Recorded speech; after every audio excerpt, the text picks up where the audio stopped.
والدین کی خدمت سے رزق میں زیادتی اور برکت ہوتی ہے۔ رات کو سونے سے قبل 3 مرتبہ آیت الکرسی مع بسم اللہ پڑھ کر تصور میں لا کر مکان کے چاروں طرف پھونک مارنی۔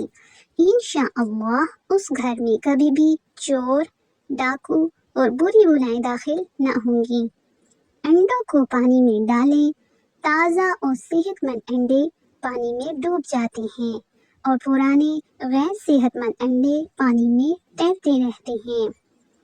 آدھے چنے کے مطابق کالی مرچ کا سفوف دہی کے لسی میں ملا کر پیا جائے تو بدہضمی اور معدے کا بوجھل پن ختم ہو جاتا ہے۔ جلد از جلد اور اچھی جگہ شادی کے لیے روزانہ نماز فجر کے بعد ایک بار سورہ یاسین پڑھیں۔ اگر اسٹوڈنٹ صبح و شام 1 چمچ شہد چاٹ لیا کریں تو اس سے وہ زیادہ دیر تک پڑھ سکتی ہیں اور پڑھے ہوئے کو یاد بھی رکھ سکیں گے۔ جن لوگوں کے معدے میں تیزابیت زیادہ ہو جاتی ہے انہیں چاہیے کہ تازہ سیبوں کا رس خوب استعمال کریں۔ موٹاپا کم کرنے کے لیے روزانہ 5 دانے خشک انجیر کھائیں۔ انجیر کھانے سے خون صاف ہو جاتا ہے اور رنگت نکھرتی ہے۔